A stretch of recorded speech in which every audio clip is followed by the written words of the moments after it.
नमस्कार साथियों, अगर आप भी कर रहे हैं हाईकोर्ट चतुर्थ श्रेणी कर्मचारी भर्ती 2026 की तैयारी तो आपके लिए काफी इंपॉर्टेंट वीडियो होने वाला है। आज बात करेंगे मॉडल पेपर नंबर 156 की। तो बिना किसी देरी के स्टार्ट करते हैं। हमारा पहला सवाल है कि रणकपुर का चौमुखा जो मंदिर है वो किसको समर्पित है? आदिनाथ जी को समर्पित है, पासरो नाथ जी को समर्पित है, नेमिनाथ जी को समर्पित है, महावीर स्वामी जी को समर्पित है। रणकपुर आप सभी को पता होना चाहिए कहाँ पे स्थित है, पाली जिले में स्थित है। बिल्कुल आपका आंसर यहाँ पर पाली जिला आ जाएगा। और बताओ यहाँ पर चौमुखा मंदिर है, ठीक है। यहाँ पर फर्स्ट आदिनाथ जिन्हें हम ऋषभ देव जी भी बोलते हैं, इन्हें समर्पित है। ए ऑप्शन आपका बिल्कुल सही है। फिर बात करते हैं इसकी व्याख्या की।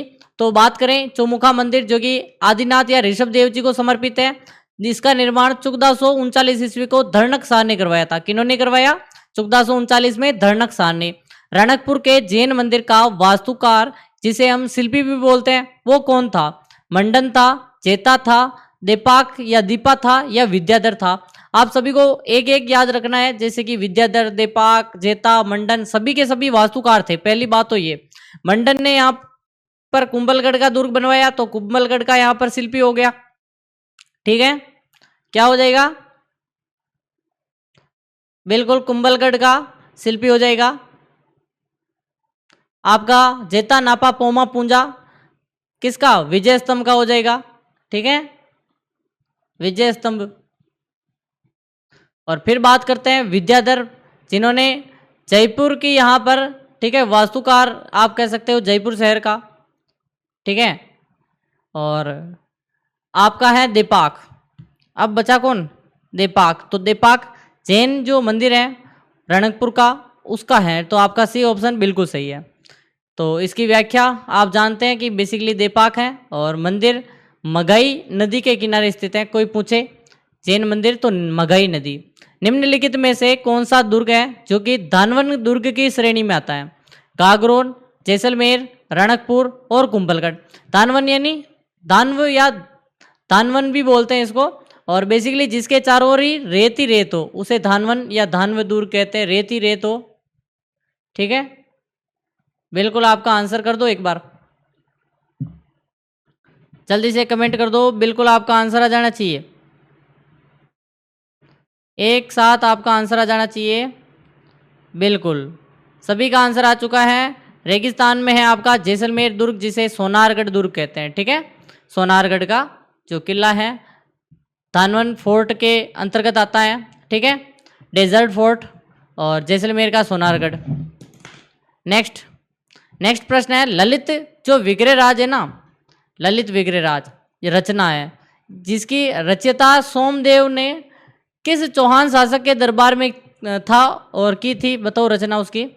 ये क्या है? पृथ्वीराज चौहान के दरबार में था, अर्णोराज के दरबार में था, बिसल देव या विग्रह राज के दरबार में था, सोमेश्वर के दरबार में था? आपको बताना है ललित विग्रह राज जो रचना है बेसिकली अगर हम देखें तो किसके दरबार में थे? वो थे आपके विग्रह राज चतुर्थ, जिन्हें हम बिसल देव बोलते हैं। बिसल देव के थे सोम देव, ठीक है। और बिसल देव जानते हैं, विग्रह राज चतुर्थ, बिसल देव और सोमदेव इनके दरबारी थे बेसिकली, और नाटक लिखा था ललित विग्रह राज। 19वीं शताब्दी में राजस्थान में राष्ट्रीय भावनाओं से ओतप्रोत लेखन का जो प्रारंभ है वह किससे माना जाता है? सूर्यमल मिश्रण, गोपाल सिंह खरवा, सागरमल गोपा, जोरावर सिंह भारत। आपको बताना है 19वीं शताब्दी में जब ब्रज राजस्थान राष्ट्रीय भावनाओं में ओतप्रोत लेखन हो रहा था तो उस समय यहाँ पर बिल्कुल सूर्यमल मिश्रण सामने लेकर आए थे और यहाँ पर एक जन चेतना जगाई थी। बिल्कुल 1857 की क्रांति के समय भी राष्ट्रीय चेतना जगाई थी। वीर सत्सई, वंश भास्कर इनकी रचनाएं काफ़ी हैं। फिर है चेतावनी राज चुंगटिया जो यहाँ पर सोरठे हैं वो किसने लिखे थे? केसरी सिंह भारत ने लिखे, जोरावर सिंह भारत ने लिखे, श्यामल दास ने लिखे, सूर्यमल मिश्रण ने। आप सभी को पता ही होगा 1903 की बात है, ठीक है, 1903 से 5 के बीच, ठीक है। और बेसिकली क्या हुआ था कि यहाँ पर फतेह सिंह जी थे राजा उदयपुर के। कौन थे? फतेह सिंह जी। फतेह सिंह जी दिल्ली दरबार में जा रहे थे और इसका पता चला केसरी सिंह भारत को। केसरी सिंह भारत ने जल्दी जल्दी 13 सोरठे लिखे और जब ये ट्रेन में थे तो इनको ट्रेन में ही दे दिया। अभी इनको वो जो चेतावनी रहा चूंटिया इतने चुभे कि दिल्ली गए, लेकिन दरबार में नहीं गए, वापस लौट आए वहाँ पे जाके। तो बेसिकली अगर हम देखें तो यह प्रभाव एक लेखक का नहीं, एक देशभक्त का था। ठीक है, 1903 की बात है। मेवाड़ के राजा फतेह सिंह को दिल्ली दरबार जो लॉर्ड कर्जन का था, उससे रोकने के लिए केसरी सिंह बारट ने 13 चेतावनी राज चुंगटिया लेकर भेजे थे। ठीक है, 7वां प्रश्न, निम्नलिखित में से कौन सा नृत्य भीलों द्वारा होली के अवसर पर किया जाता है? डांडिया, केर, वालर और नेजा। ठीक है, स्टार लगा दो। भीलों द्वारा होली के अवसर पर किया जाता है, बिल्कुल। 7वां प्रश्न, केर खेलते हैं होली पर, तो बिल्कुल आपका भीलों का है। वालर गरासियाओं का है, वालर मांदल लूर कूद ज्वारा मोरा मोरिया गोर, लेकिन नेजा भीलों का है। ठीक है, केर नृत्य होली के अवसर पर भील पुरुषों द्वारा लकड़ी की जो छड़ें होती हैं उसे टकरा कर किया जाता है। गेर भी अलग अलग है, आंगी बांगी की गेर, तलवारों की गेर। ठीक है, करासिया जनजाति का प्रमुख नृत्य कौन सा है? वालर नृत्य, कुड़ला नृत्य, केर नृत्य, चरी नृत्य। स्टार लगा दो, इंपॉर्टेंट है। करासिया जनजाति का प्रमुख नृत्य पूछ रहा है। ठीक है, मोस्ट इंपॉर्टेंट प्रश्न है। अभी तक वीडियो को काफ़ी लोगों ने लाइक ही नहीं किया। आप सभी को पता होगा कि आज हमारा टारगेट है 170 लाइक का, क्योंकि हमने 150 का आंकड़ा पार कर लिया है। जल्दी से, अभी तक सब्सक्राइब जिसने भी नहीं किया है, आप सभी को पता ही होगा कि कम से कम अपने 80% यहाँ पर लोग सब्सक्राइब कर रहे हैं, 20% बाकी है। वो भी अगर सब्सक्राइब कर देना तो हमारा जो टारगेट ऑडियंस है वो 100% हो जाएगी। ठीक है, तो बिल्कुल जिसने भी सब्सक्राइब नहीं किया कर दो, टेलीग्राम ज्वाइन नहीं किया कर लो, PDF PPT सभी मिलेगी। करासिया जनजाति का नृत्य है वालर मांदल लूर कूद ज्वारा मोरिया गोर, बिल्कुल आपका हो जाएगा ए ऑप्शन। केर भीलों का है। गुड़ला नृत्य किसका है? सातल देव की याद में मारवाड़ में मनाया जाता है। चरी गुर्जरों का है, फल्गुबाई गुर्जर प्रसिद्ध है। वालर गरासियाओं का सबसे महत्वपूर्ण नृत्य है। कच्ची घोड़ी है, सामुदायिक नृत्य है, व्यवसायिक नृत्य है, उत्सव नृत्य है, प्रजातीय नृत्य। काफ़ी लोग कंफ्यूज में रहते हैं, सर ये कच्ची घोड़ी तो शादी के उत्सव पर किया जाता है। शादी, एक सेकेंड, ठीक है, तो शादी समारोह में यहाँ पर ये किया जाता है। यही हम मानते हैं कि भाई शादी में आजकल कच्ची घोड़ी नृत्य करवाते हैं, वो लकड़ी की घोड़ियाँ बना के। ठीक है, तो हम क्या करेंगे, उत्सव करके आएंगे, विवाह उत्सव। ठीक है, और वही हमारा माइनस हो जाएगा 1/3। क्यों? क्योंकि ये पैसे कमाने का है, ये व्यवसायिक नृत्य है, न कि सामुदायिक समूह द्वारा नहीं किया जाता। उत्सव नृत्य भी नहीं है, प्रजाति भी नहीं है, ये पैसे कमाने का व्यवसायिक नृत्य है, पैसा दिया जाता है उसको। कच्ची घोड़ी शेखावटी का है, व्यवसायिक लोक नृत्य, आजीविका के लिए काम करते लोग। किस लोक देवता का मंदिर लूणी नदी के किनारे स्थित है? पाबू जी, तेजा जी, मल्लीनाथ जी और हड़बू जी। आंसर काटो एक बार, लूणी नदी कहाँ कहाँ बहती है और कहाँ कहाँ पे स्थित है, बताओ।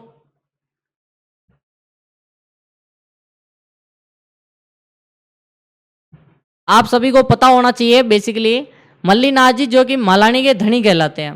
ठीक है, मालानी के धनी, और इनका है मंदिर लूणी नदी के किनारे। मल्लीनाथ जी सही है, तिलवाड़ा बाड़मेर में है। ठीक है, बालोतरा में पड़ता आजकल तो। प्लेग रक्षक व ऊंटों के देवता के रूप में प्रसिद्ध लोक देवता है।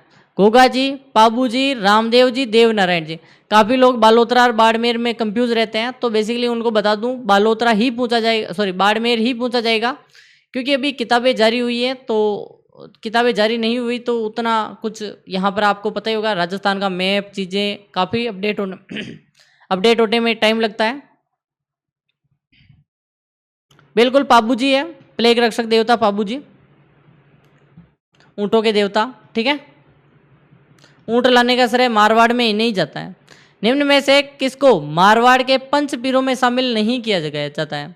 गोगा जी, मेहा जी, रामदेव जी और तेजा जी। लास्ट में काउंट करके बताना है कि आपका स्कोर कितना होता है। और मैंने जो टॉपिक वाइज सीरीज स्टार्ट की है ना, ठीक है, टॉपिक वाइज एक सीरीज स्टार्ट की है, जिससे आपको यहाँ पर, ठीक है, टॉपिक वाले प्रश्न मिलेंगे बिल्कुल। ठीक है, टॉपिक वाइज प्रश्न मिलेंगे बिल्कुल, आप सभी को याद रखना है, सभी को आंसर। बताओ पंचपीरों में शामिल।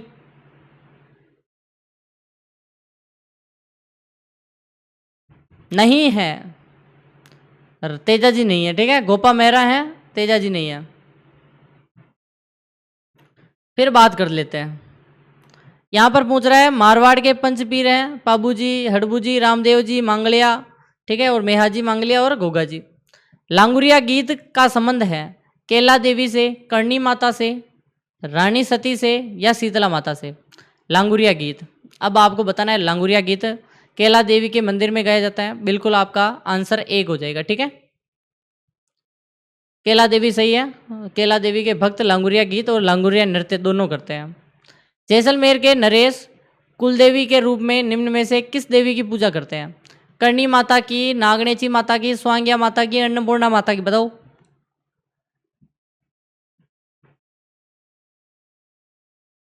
कमेंट करते रहो, किसकी पूजा करते हैं बताओ।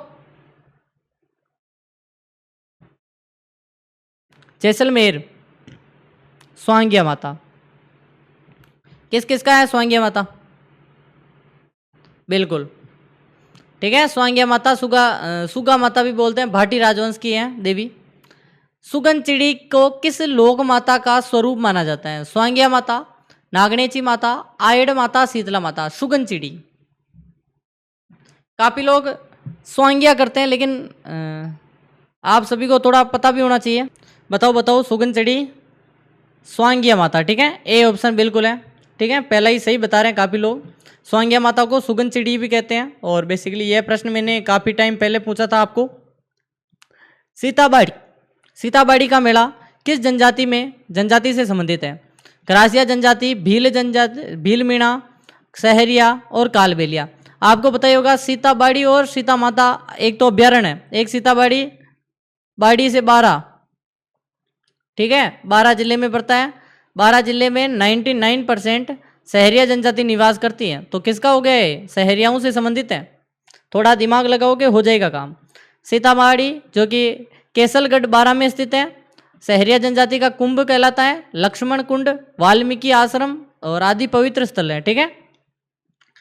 सीताबाड़ी का मेला कहाँ लगता है? अरनोद प्रतापगढ़ में, केलवाड़ा 12 में, तिलवाड़ा बाड़मेर में, छोत का बरवाड़ा सवाई माधोपुर। कमेंट करो जल्दी से, बताओ बताओ कमेंट करके, सीताबाड़ी का मेला कहाँ लगता है? अभी हमने 12 बात किया था, ठीक है, केलवाड़ा 12, केलवाड़ा 12 में। शाहबाद पंचायत पड़ती है केलवाड़ा में, और जैसे गांव पड़ता है केलवाड़ा। सहरिया जनजाति के कुंभ के नाम से प्रसिद्ध मेला है।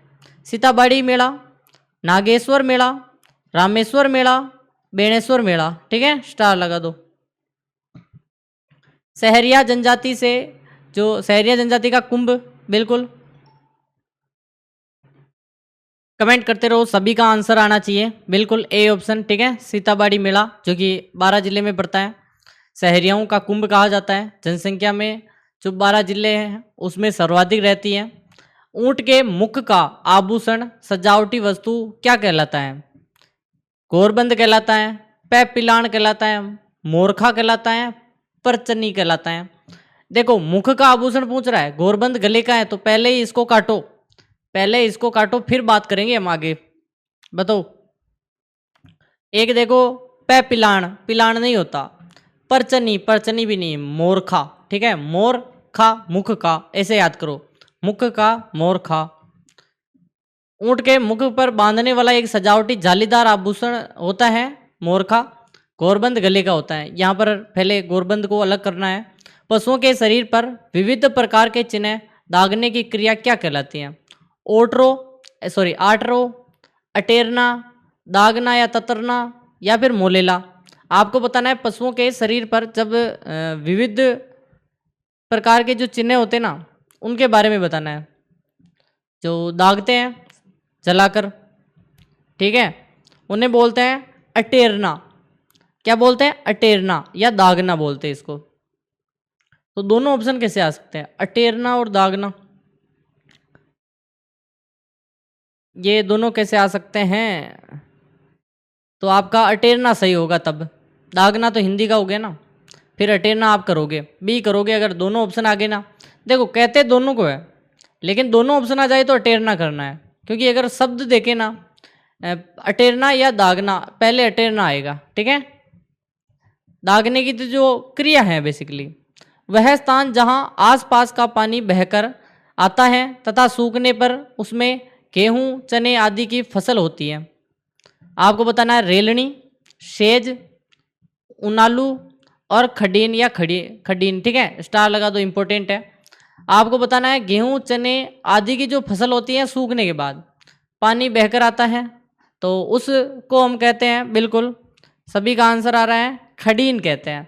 जो पानी बहकर आता है उसको इकट्ठा किया जाता है। जैसलमेर में 500 खडीन है, ठीक है, जैसलमेर में आंकड़े आते हैं। और आपको पता होगा बेसिकली जैसलमेर में 500 है, लेकिन साथ ही साथ अगर बात करें तो यहाँ पर पुष्करना ब्राह्मण का नाम आता है, उनके द्वारा जल संरक्षण किया जाता है, ठीक है। सॉरी, पालीवाल ब्राह्मण, पुष्करना नहीं, पालीवाल ब्राह्मणों द्वारा हो जाता है, पुष्करना ब्राह्मण अलग है। सुवटिया लोकगीत का संबंध किससे है? ग्रासिया स्त्री से, सती स्त्री से, वीरांगना स्त्री से या भील स्त्री से?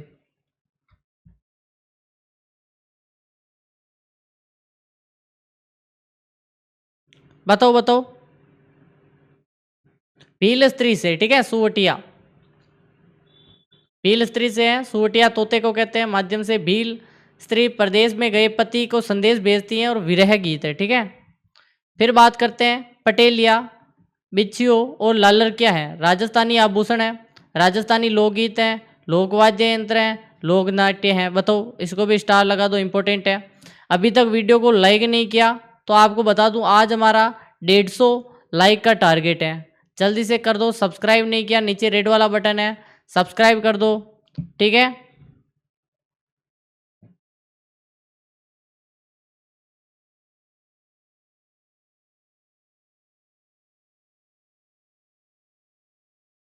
बताओ बताओ कमेंट करके जल्दी से। बिल्कुल, पटेलिया, बिछिया, लालर, मासर ये लोकगीत है राजस्थानी, ठीक है। सभी का आंसर आना चाहिए, बिल्कुल राजस्थानी लोकगीत बी ऑप्शन। पटेलिया, बिछिया, लालर मेवाड़ के पर्वतीय क्षेत्रों में आदिवासियों द्वारा प्रमुख लोकगीत है। फिर बात करें लांगुरिया, लोकगीत है, विवाह गीत है, होली का गीत है, प्रेम गीत है, भक्ति गीत है।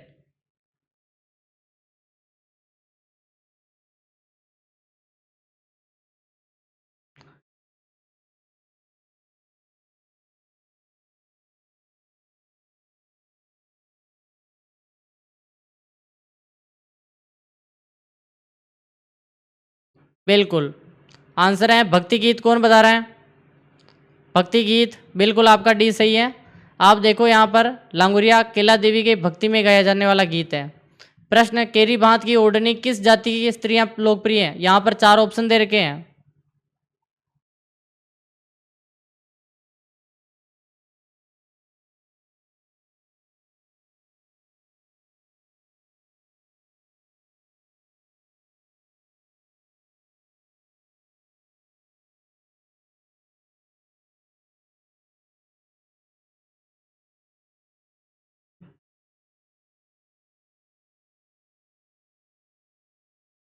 बिल्कुल, जाट स्त्रियां, आदिवासी स्त्रियां, ब्राह्मण या राजपूत? बताओ।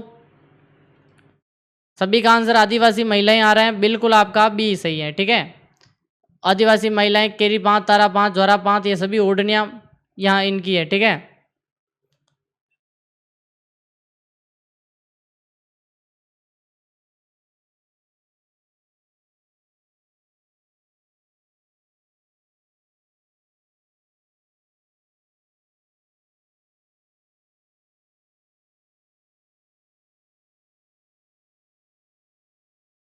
बिल्कुल नेक्स्ट। नेक्स्ट क्या कह रहे हैं? तारा पांत की ओढ़नी पहनावा किस समुदाय की महिलाएं? आदिवासी, ठीक है, ये ठीक है। अब नेक्स्ट है कटकी अब वस्त्र पहना जाता है। 4 ऑप्शन है, बताओ। विधवा महिलाओं द्वारा, बताओ बताओ, तो बताओ। विधवा महिलाओं द्वारा, अविवाहित युवतियों द्वारा, विवाहित महिलाओं द्वारा, वृद्ध महिलाओं द्वारा। कटकी वस्त्र है वो पहना जाता है, किसके द्वारा पहना जाता है? अविवाहित जो युवतियां होती है ना, उनके द्वारा। बी ऑप्शन आपका बिल्कुल सही हो जाएगा। अविवाहित युवतियों द्वारा ओढ़नी ओढ़ी जाती है उसे कटकी या पांवली भांत की ओढ़नी भी बोलते हैं। चंपाकली आभूषण शरीर के किस अंग पर पहना जाता है? ठीक है, अंग बताना है। सिर, माथा, नाक और गर्दन। चंपाकली बेसिकली अगर हम देखें आभूषण के मामले में, गर्दन या गला? डी, बिल्कुल।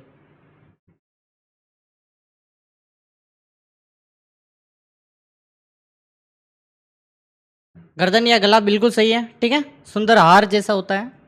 मंडली या मांदलिया आभूषण पहना जाता है। ठीक है, भुजा पर, वक्ष पर, गले पर, कलाई पर। ठीक है, आपको बताना है मांदलिया बेसिकली गले में पहनते हैं। बिल्कुल, गला आपका आंसर सी। मांदलिया ताबीज जैसा गले में पहनते हैं। फिर है तेथड़। तेथड़ आभूषण पहना जाता है महिलाओं द्वारा हाथों में, महिलाओं द्वारा पैरों में, महिला पुरुषों द्वारा कानों में, पुरुषों द्वारा बाजू में। ठीक है, तेदड़ आभूषण पहना जाता है। बिल्कुल, कमेंट करते जाओ। महिलाओं द्वारा पैरों में, किसका आंसर आ रहा है? किसका आंसर है पैरों में? बिल्कुल बी ऑप्शन। व्याख्या देख लो, तेदड़ पैरों में पहनते हैं। तेजस्वी का विलोम शब्द क्या होगा? मेधावी, कुशल, निस्तेज और कुरूप। देखो रूप कहीं तो पहुंच ही नहीं रहा, इसको तो कट कर दो। मेधावी जो तेजस्वी बालक होता है उसी को बोलते हैं, तो ये भी कट हो गया। अब दो चीजें। कुशल भी अच्छा ही होता है, निस्तेज, तेज और निस्तेज होता है। ठीक है, तेजस्वी और निस्तेज। सारंग का अनेकार्थक शब्द समूह है। सारंग का आपको बताना है कि जो अनेक अर्थ निकलते हैं उनमें से कौन सा है इनमें से। ठीक है, बिल्कुल आपका आंसर 1 मिनट में आ जाना चाहिए। अनेकार्थक या फिर पर्यायवाची भी बोल सकते हो। चंद्रमा, भोरा, रति क्रीड़ा और चाबुक। चंद्रमा, जत्था, जतिया, असंत्य, भौरा, हाथी, विष, चूना, चंद्रमा। चंद्रमा, हाथी, भौरा, कोयल। तो आपका आंसर हो जाएगा चंद्रमा, हाथी, भौरा और कोयल। बिल्कुल डी। एक पंथ दो काज मुहावरे का उचित अर्थ बताना है। एक साथ दो दोस्त, एक प्रयत्न से दो काम हो जाना, समय पर कार्य करना, एक राह पर दो लोग साथ होना। ठीक है, आपको बताना है एक पंथ दो काज। बिल्कुल, एक समय में जब दो काम सिद्ध हो जाते हैं ना, उसके लिए कहते हैं एक प्रयत्न में दो काम सिद्ध हो जाते हैं। और सूची 1 को सेकंड में मिलाना है। अघोष, सघोष, अल्प प्राण, महाप्राण। ठीक है, जैसे क और ख, ये दोनों जो सीरीज होती हैं जैसे च और छ, ये तो होते हैं अल्प प्राण या महाप्राण बोलते हैं। इनको बोलते हैं क्या? अघोष बोलते हैं। ठीक है, अघोष वर्ण शुरू के दो दो होते हैं, तो इसमें से देखो च छ नहीं, तो प फ हो जाएगा आपका। क्या हो जाएगा? फ क्या हो जाएगा? बताओ बताओ कमेंट करके।